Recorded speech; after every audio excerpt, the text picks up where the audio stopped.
One word, he's a butcher. I thought I was dying. This is Australia. It just shouldn't happen. An obstetrician is someone any woman should be able to trust. Have you ever seen anything like this before? Not in my entire life, and I wish not to see it again. These women's lives have been changed forever because of what Dr. Emile Gayed did to them. Those women trusted you to take care of them and you abused that trust. It's just done irreparable damage to just so many people. He needs to be punished. So that story first came about, we got some reports of, we got a couple of women come forward saying that their obstetrician had butchered them.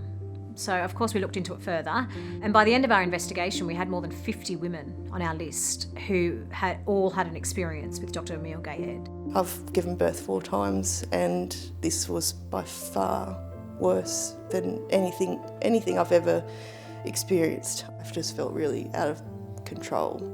So he did so many procedures that didn't need to be done. Some of them he did when he shouldn't be doing them.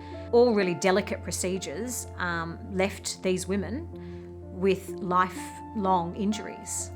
The head gynaecologist that had spoken to Dr. Gayed and said to him, whatever you do, don't do a hysterectomy on Lee Elliott because she's had 5 Caesars, 6 children, twins, and she's got a lot of adhesions and she'll bleed to death. So he was the subject of health complaints over many years, but somehow just kept dodging any real consequence. It's been able to go from one hospital to another and just keep hurting women.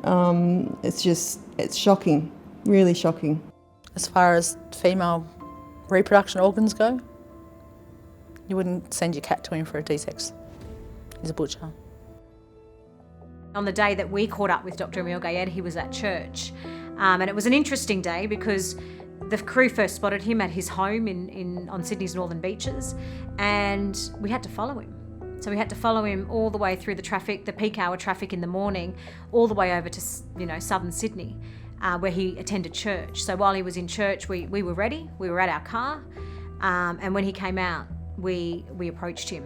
Dimity Clancey from A Current Affair. We're here to talk to you about your suspension as a doctor.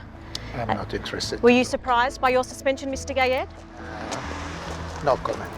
Those women trusted you to take care of them and you abused that trust. What do you say about that? I've been a doctor for 41 years and there are things which you are not aware of. Is it incompetence or is it a deliberate act?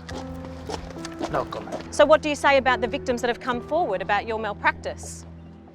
I mean, giving a woman a hysterectomy without her consent, what do you say about that? You cannot operate without consent.